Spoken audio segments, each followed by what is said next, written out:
So hello friends, welcome to my new video. So today in this video I'm going to discuss with you all about a very important topic that we all should know, that is Acanthamoeba keratitis. Okay, so let's start. So Acanthamoeba species are free living protozoa commonly found in soil, fresh water, and they can also found in air and dust. Okay, so Acanthamoeba infection is mostly seen in those patients who exposure to contaminated water or unhygienic contact lens wearing, that I will discuss in the later slides. So this Acanthamoeba keratitis is mostly misdiagnosed as HSV or fungal. So HSV in the early stages due to presence of some signs that I will discuss, and in the later advanced stages it's sometimes misdiagnosed as fungal keratitis. So it is very much sight-threatening ocular infection that lead to poor prognosis. Why? Because due to delay in the diagnosis. Okay, so if we discuss about the predisposing factor, then first of all, contact lens wearing. So suppose the person is not maintaining the proper hygiene of the contact lens, and also solution of the contact lens are not changed at proper time, and he is using the same solution for a prolonged period of time, or he is wearing the contact lens without washing his hand. So this type of bad habits can lead to this type of infection to their eyes. Okay, so swimming with contact lenses. So suppose the person swimming in the swimming pool by wearing the contact lenses, so this thing also can lead to a certain some infection in their eye. So if the eye have any trauma previously, then this trauma can also lead to acanthamoeba keratitis. Okay, or exposure to contaminated water, like water from the swimming pool, tank stored water, or water from the well. So this type of water or contaminated water can also lead to acanthamoeba keratitis. So in the later or next slides we will discuss what is the pathophysiology of acanthamoeba infection. Okay, so these are the forms of acanthamoeba. So there is two forms. One is trophozoite form and another is dormant cyst. Okay, so the cystic form is highly resilient. So under appropriate environmental condition, the cyst turn into trophozoid with tissue penetration and destruction. This is trophozoid, but cystic form can exhibit extreme environment like minimal metabolic activity, or they are capable of surviving adverse environmental conditions such as change in the temperature, or changes in the pH, or high doses of ultraviolet radiation, etc. So when the acanthamoeba is in the outside the host, in the environment like in the air, they are in cystic form, and when it get a host cell, then it turn to trophozoid, and this trophozoid is very much dangerous. Okay, so this is the pathophysiology of acanthamoeba infection. So here, first of all, adhesion of the pathogen on the corneal surface. After that adhesion, the body will try to defense. So this lead to phagocytosis. So due to this phagocytosis, it leads to secretion of some enzyme and protein, and due to this secretion of enzyme and protein, it leads to certain destruction to corneal epithelium, destruction and apoptosis.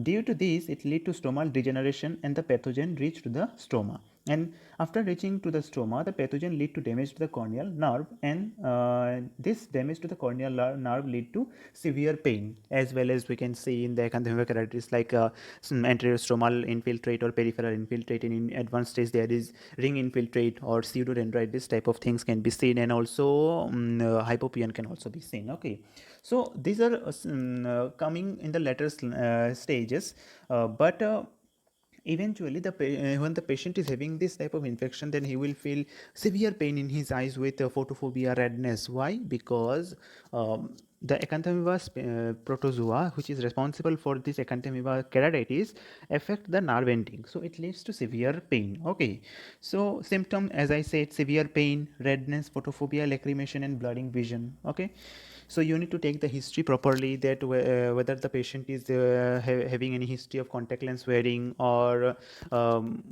for how many days this is happening, and history of other ophthalmic consultation. So if there is other ophthalmic consultation, then see the other doctor or some practitioner's prescription, that what they find out and what can the possible diagnosis. So this thing can help you to get to know what happened to the patient actually. Okay, so if we discuss about the signs, then there is epithelial irregularity. So due to the reaction going on between the pathogen and the antibody reaction, it leads to epithelium irregularity, and you can see there is corneal epithelium destruction due to the release of enzyme and protein. So it leads to epithelial irregularity, presence of pseudodendrite, as well as the anterior stromal infiltrate. Presence of peripheral infiltrate. In advanced disease, presence of ring infiltrate are present, and vascularization.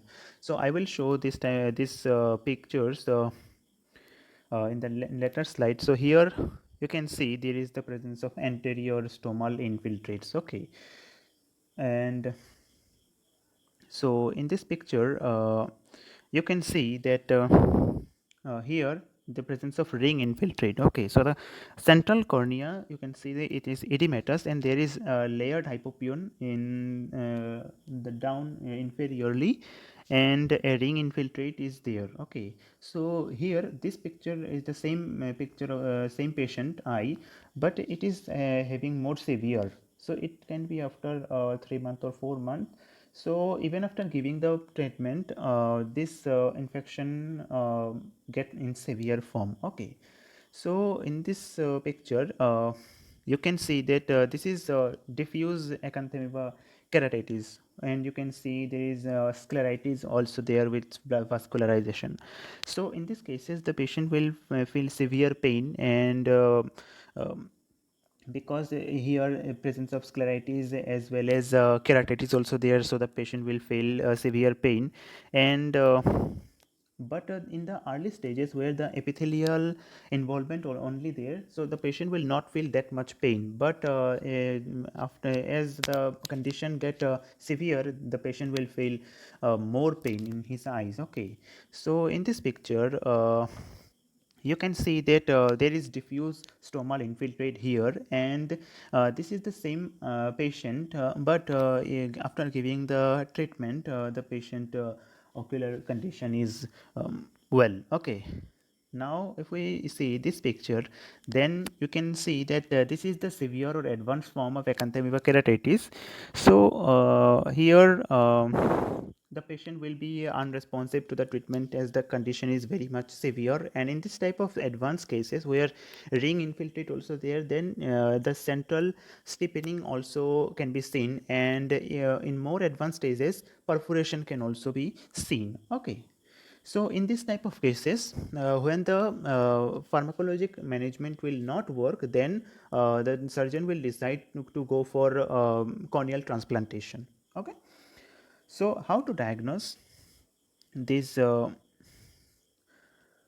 thing? So by depending on the clinical feature, you will get to know that yes, it can be an acanthamoeba keratitis. Okay, so as I already said in the beginning of the slide, that it can be misdiagnosed as HSV or fungal as HSV in case of pseudodendrite. So you need to make it clear that how pseudodendrite look like and how normal dendrite look like. And in many acanthamoeba patient there is presence of satellite lesions also, but they are not fungal, they are acanthamoeba keratitis. So you need to differentiate. So for this purpose this APCR can be done, all culture can be also done in smear preparation. So actually this if I say about the ring infiltrate, so as I said that this type of ring infiltrate are late stage, it is found in a late stage of acanthamoeba keratitis. So here ulceration and abscess formation will also be there, as well as formation of hypopyon, okay, epi defect, this thing are also there.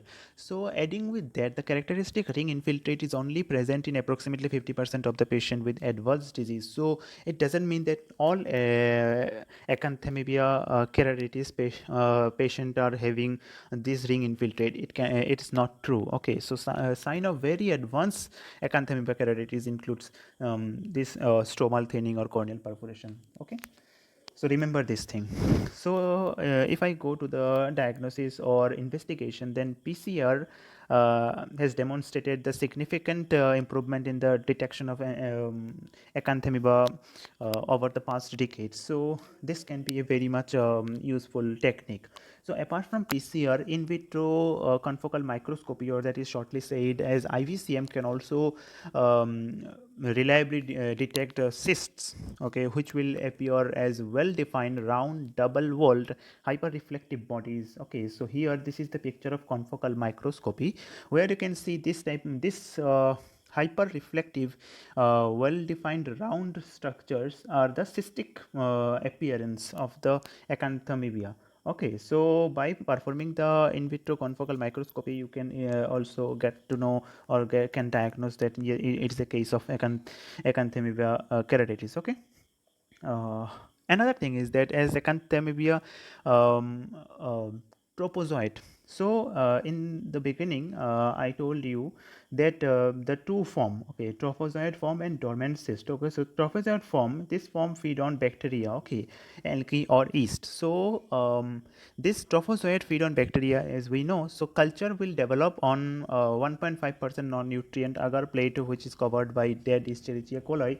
So in that culture, if we take the sample from the patient eye and get place to that culture, you will find some growth or positive thing from there. Okay, so let's move to the slide. And another is that another technique like Gemsha staining or calcofluor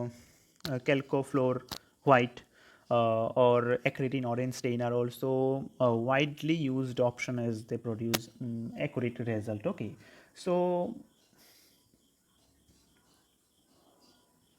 if we go to the management section, so here diamidine and biguanidines, these are anti-amoebic drugs, and these are the first line treatment for Acanthamoeba keratitis. Okay, so another is that PHMB, that is the full form is polyhexamethyl biguanidine. Okay, so this PHMB 0.8% monotherapy is also effective, and as well as combination of PHMB 0.2% and propramidine 0.1%. Okay, so that's all friends. Thanks for watching. Please don't forget to like my video and subscribe to my channel. And please don't forget to hit the bell icon so that you will get notification whenever I have a new video. And I hope this video help you to understand something more about Acanthamoeba keratitis. Okay, so thank you so much.